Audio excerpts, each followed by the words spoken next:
আট। তো গাইস আজকে তারিখটা হচ্ছে দেখাতে বলবো সুপ্রজিৎকে, দেখো 28শে মে 2026।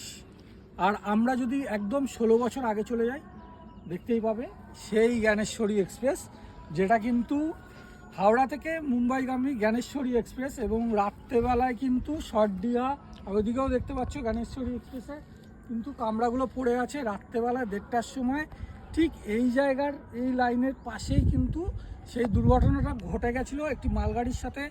প্রচণ্ড সংঘর্ষে দেখতেই পাচ্ছ কী অবস্থা, মানে মারাত্মক অবস্থা। আরও দেখাবো, দেখো গাড়িটা কীভাবে চলে এসছে, মানে কোথায় ছিল আর কোথায় চলে এসছে আগে দেখো। আর এটা বোধহয় ডবল ইঞ্জিন ছিল মালগাড়ি, তো দেখতেই পাচ্ছ এরকম অবস্থা, দুমড়ে মুচড়ে একদম।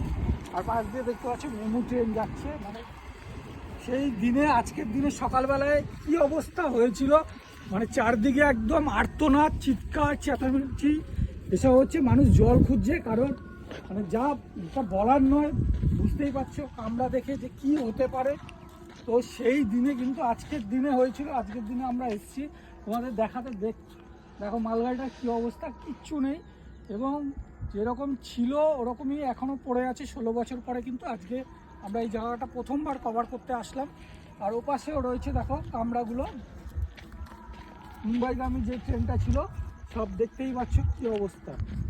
আইসিএফ কোচ ছিল সব নীল রঙের, তো দেখতেই পাচ্ছ একদম উল্টে পাল্টে রয়েছে চারদিকে। এই একটা কোচ রয়েছে, মানে খুব বাজেভাবে কিন্তু এই অবস্থাটা হয়েছিল। আর আজকের দিনে সকালে বুঝতেই পারছো আশেপাশে গ্রাম রয়েছে, সেখান থেকে কিন্তু প্রচুর মানুষজন তাদেরকে এসে জল এবং তাদেরকে রিলিফ করার চেষ্টা করেছে। মানে সে একটা ভয়ঙ্কর পরিস্থিতি, মানে যারা দেখছে মানে তারাও মানে বলে যাচ্ছে যে এইখানে কিন্তু আরেকটু পরে বিভিন্ন লোকজন আসবে আজকের দিনে, তাদেরকে কিন্তু মানে তাদের উদ্দেশ্যে, স্মৃতির উদ্দেশ্যে কিছু জানাতে। ঠিক আছে, তো দেখতেই পাচ্ছি এই অবস্থা।